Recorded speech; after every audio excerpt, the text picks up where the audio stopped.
What's going on, everybody? This was going to be a brief review of a brand new X3 bar knockoff that you guys can find on Amazon, very inexpensive, that you guys will see in the backdrop of this video. But what I really want to get into is my suggestion on why you should not consider buying an X3 or Harambe or any kind of Bambor bar type footplate setup until you consider some of these things I'm going to be laying out in this video. So before I do get into that, guys, everything I'm discussing or featuring in this video can be found down below in the description box. But at the very least, if you find this at all informative, please consider liking, subscribing, and definitely sharing this content, especially in the resistance band community, who's really always discussing the benefits and pros of these types of setups. So first, I do want to start with this new bar that I saw on Amazon, only because it's going to help set up my arguments, so we're going to get into in this video.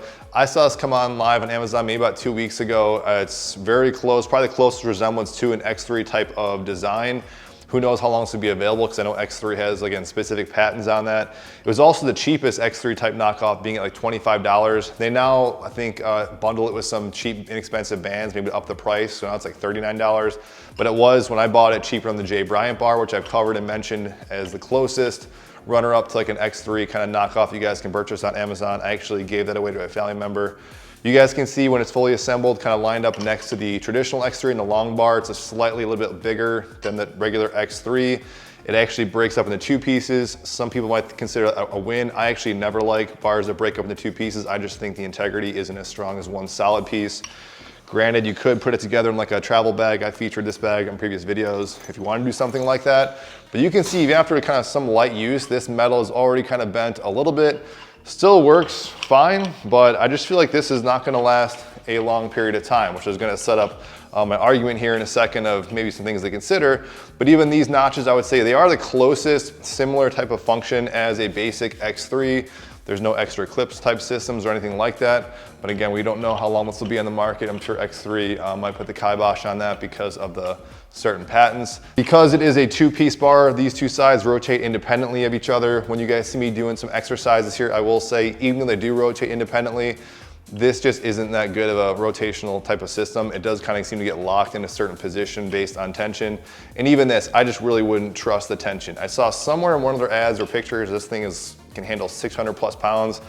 I don't know about that, but definitely, should be fairly obvious, not nearly as strong or of an integrity wise compared to like a basic X3 or say a Harambe bar. Now, why I'm even reviewing and somewhat recommending some of these cheaper bars or inexpensive setups like you guys can find in my Amazon store is because instead of making that initial commitment of $500 plus, say on the X3 system or like Harambe or something else similar, it allows you to kind of get your feet wet instead of investing all this money only to regret the purchase. X3 is good in the sense that it does give you guys like a 30-day, no unconditional money back guarantee if you guys want to try it and return it. Harambe, I think that you can try theirs, but as soon as you start using it and kind of getting some use into it, that kind of voids the 30-day return policy.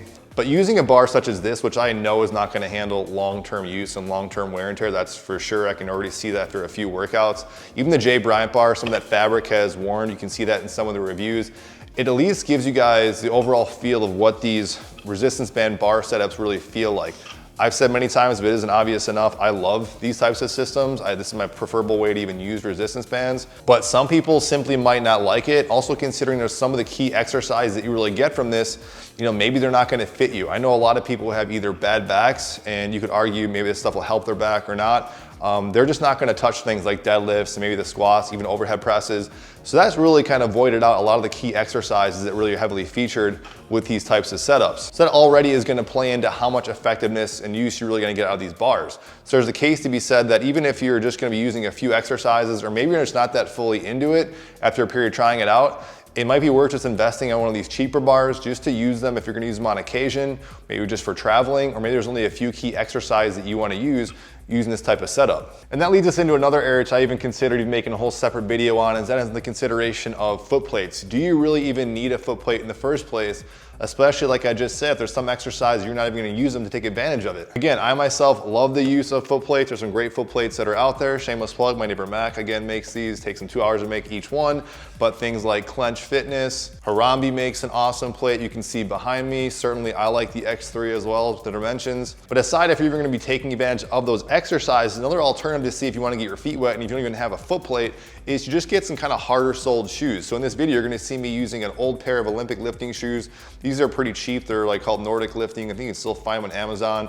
But what makes them an Olympic lifting shoe is the fact that they have a really hard, solid sole. So I think even some of you guys in the past, I might have mentioned this as well, you guys can use like work boots or something like that. Certainly you could probably even use basic athletic shoes. When you start doing things like heavy deadlifts, heavy squats, that's when you really can start to feel the discomfort of the band kind of pushing inside of your feet.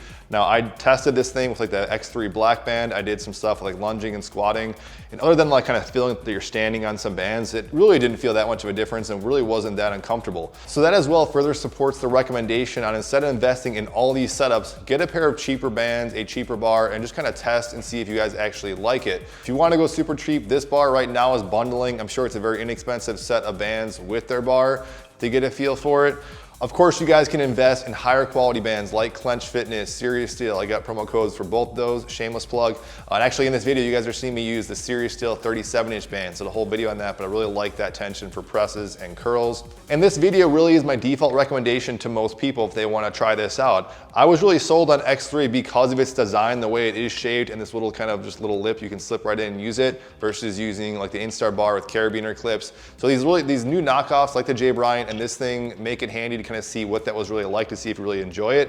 And if you do really enjoy it and you do really like it, then you probably, odds are, you're gonna have no buyer's remorse whatsoever to pick up a higher quality item like X3 or Harambe. The difference is night and day when you're using it. Now, I personally have absolutely zero buyer's remorse. I love these things if it isn't too obvious, but not everyone's gonna like that. If all my fitness stuff was taken, if I had to restart over again, one of the top 3 items that I would buy immediately would be one of these types of systems. That's just kind of my personal preference. But of course, everyone's got different goals, different priorities, different limitations. So that's what I'm kind of sharing with you guys. Test the water, see if you guys like it instead of investing a heavy amount of money into something you're not gonna like and or use.